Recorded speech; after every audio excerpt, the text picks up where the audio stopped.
जब बात राष्ट्र की एकता और कानून व्यवस्था की आती है तो हिमंता बिस्वा शर्मा किसी समझौते के पक्ष में नहीं होते। असम के धुबरी जिले में जैसे ही बांग्लादेश बॉर्डर से सटे इलाकों में सांप्रदायिक तनाव की खबरें आई, सीएम हिमंता ने सख्त रुख अपनाते हुए साफ कह दिया कि दंगे फैलाओगे तो जवाब गोली से मिलेगा। हनुमान मंदिर में मांस का टुकड़ा फेंका गया और दंगा भड़काने वालों ने साजिश रची तो हिमंता सीना ठोक के सामने आए और जिहादियों से साफ साफ कह दिया, मैं पूरी रात हनुमान मंदिर की रखवाली करूंगा, हिम्मत है तो उत्पात मचा के दिखाओ। कट्टरपंथियों को लेकर सीएम हिमंता का रवैया पहले ही साफ रहा है। बिना किसी लाग लपेट नजरें ऊपर कर देते हैं फैसला। और अब सीमावर्ती जिले में एक खास मजहबी समूह द्वारा माहौल बिगाड़ने की कोशिश हो रही है तो सीएम हिमंता बिस्वा शर्मा ने रात में ही देखते सीधा गोली मारने का आदेश जारी कर दिया। यह जता दिया कि असम अब किसी साजिश का शिकार बनने वाला नहीं है। हिमंता का यह अलर्ट मोड दिखाता है कि चाहे घुसपैठ हो या मजहबी उन्माद, अगर कोई असम की शांति से खिलवाड़ करेगा तो उसके खिलाफ कार्रवाई सिर्फ कड़ी नहीं, जानलेवा भी होगी। हिमंता पूर्वोत्तर में एक ऐसा चेहरा बन गए हैं जो जिहादियों के लिए काल बन चुका है।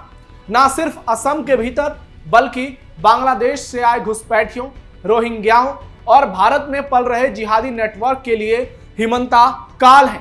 हिमंता अब किसी सिरफिरे मौलाना, कट्टरपंथी जिहादी या देशद्रोही पर कहर बनकर कब टूटेंगे ये खुद यमराज को भी मालूम नहीं है। अब हिंदू विरोधी और भारत विरोधी सोच वालों को हिमंता एक एक कर जड़ से उखाड़ रहे हैं और एक जिहादी हिमंता के तेवरों से थर थर कांप रहा है। नमस्कार, कैपिटल टीवी के स्पेशल शो टर्निंग पॉइंट में आपका स्वागत है। मैं हूं नवेंदु शेखर झा। आज आपको बताएंगे हिमंता के उस रूप के बारे में जिसके तहत वो असम सहित पूरे नॉर्थ ईस्ट को बड़ी साजिश से बचा रहे हैं। असम को दहलाने की बड़ी साजिश, सीएम हिमंता के ऑर्डर से मची सनसनी, दंगाइयों को देखते ही गोली मारने के आदेश।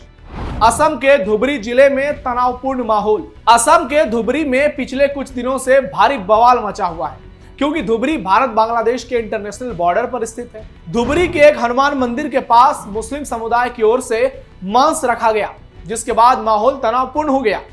सीएम हिमंता बिस्वा शर्मा ने खुद धुबरी का दौरा किया, मंदिर पहुंचे और साफ साफ कह दिया कि धुबरी में मंदिर को नुकसान पहुंचाने वाला एक कम्युनल ग्रुप एक्टिव है जो मंदिरों को नुकसान पहुंचाने के लिए नापाक साजिश रच रहा है। सीएम ने अपने एक्स पर भी पोस्ट किया, धुबरी में एक विशेष समूह हमारे मंदिरों को नुकसान पहुंचाने के इरादे से सक्रिय हो गया है और इसलिए हमने देखते ही गोली मारने के आदेश जारी कर दिए हैं और रात में बाहर निकलने वाले या पत्थर फेंकने वाले किसी भी व्यक्ति को तुरंत गिरफ्तार किया जाएगा।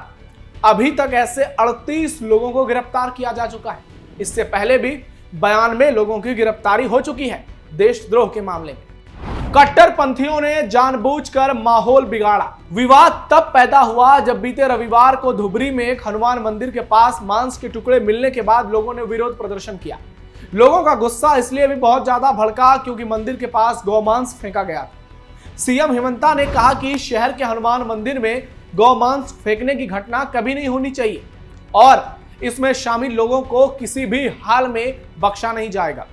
उन्होंने आगे कहा कि नवीन बांग्ला नाम के एक संगठन ने धुबरी को बांग्लादेश में शामिल करने के लिए अपनी मंशा को उजागर करते हुए भड़काऊ पोस्ट लगाए हैं।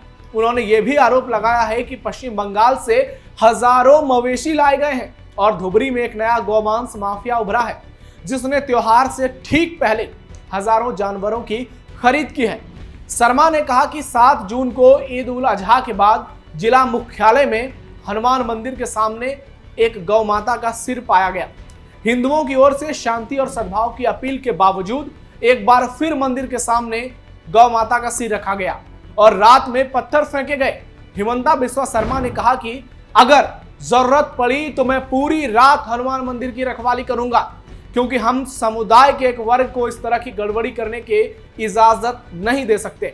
हमारी सरकार इसे बर्दाश्त नहीं करेगी और धुबरी को हमारे हाथ से जाने नहीं देगी। इस बीच धुबरी डिस्ट्रिक्ट कमिश्नर दिवाकर नाथ ने कहा कि धुबरी शहर में स्थिति फिलहाल नियंत्रण में है। दुकानें और बाजार अब खुले हुए हैं, जबकि प्रभावितों से मिलकर सीएम ने भी साफ कर दिया है कि सरकार और प्रशासन उनके साथ है, डरने की उन्हें जरूरत नहीं है।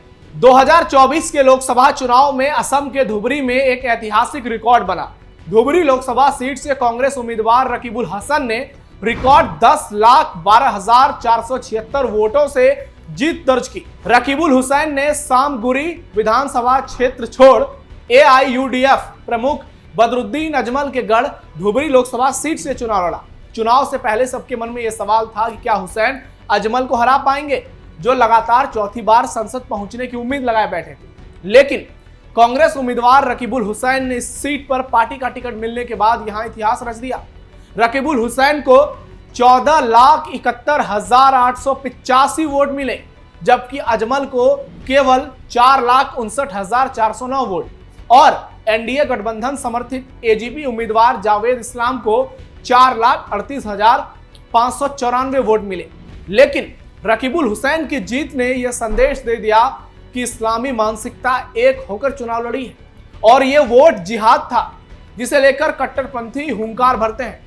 धुबरी जिले में मुस्लिम आबादी करीब 74% है, 73.49, जबकि हिंदू केवल 26.07% है। विभाजन के बाद मुस्लिम जनसंख्या का यह प्रतिशत है।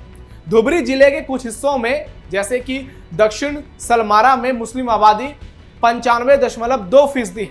और बीते दिनों जब प्यू रिसर्च सेंटर का रिपोर्ट आया तो पूरी दुनिया में हड़कंप मच गया कि 2050 तक भारत में दुनिया में सबसे ज्यादा मुस्लिम होंगे, यानी इंडोनेशिया को पीछे छोड़कर भारत सबसे ज्यादा मुस्लिम आबादी वाला देश बन जाएगा। सोचिए फिर कैसा वोट जिहाद होगा। रकीबुल हुसैन ने इस जीत को हल्के में ना लीजिए। इस जीत पर देश भर के कई हिस्सों में पटाखे फूटे थे, जो भविष्य की खौफनाक तस्वीर दिखा रहा है, जो ये बता रहा है कि भारत में वोट जिहाद आने वाले समय में बड़े पैमाने पर होगा और कट्टरपंथी और जिहादी अपने इस नापाक मंसूबे में शायद कामयाब भी हो जाएंगे।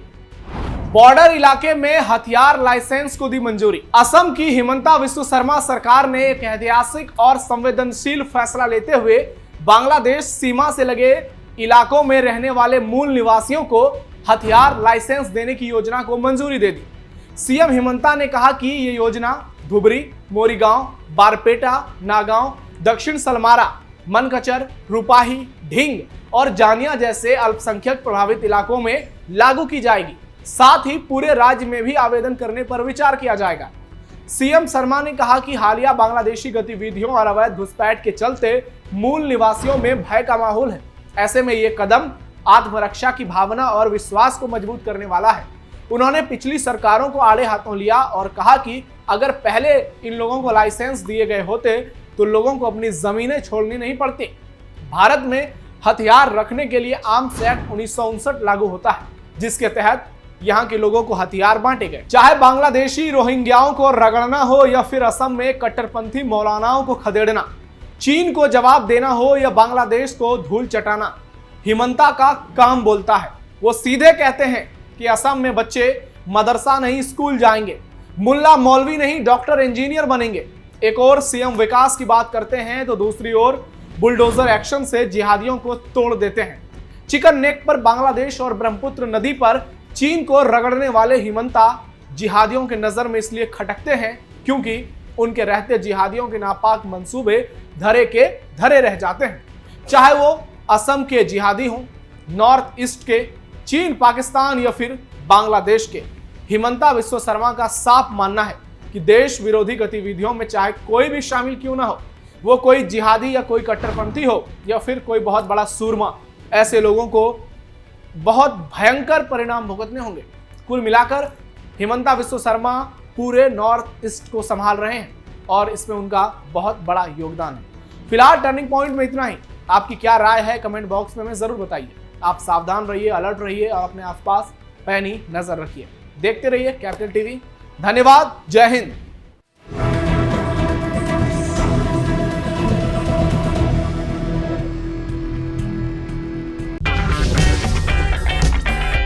अगर आपको हमारा वीडियो पसंद आया हो तो इसे लाइक करें, हमारे चैनल को सब्सक्राइब करें और हाँ, बेल आइकन दबाना ना भूलें ताकि आप तक हमारे वीडियो की नोटिफिकेशन पहुंचती रहे। आप अपना सुझाव हमें कमेंट बॉक्स में दे सकते हैं। हमारे साथ जुड़ने के लिए शुक्रिया।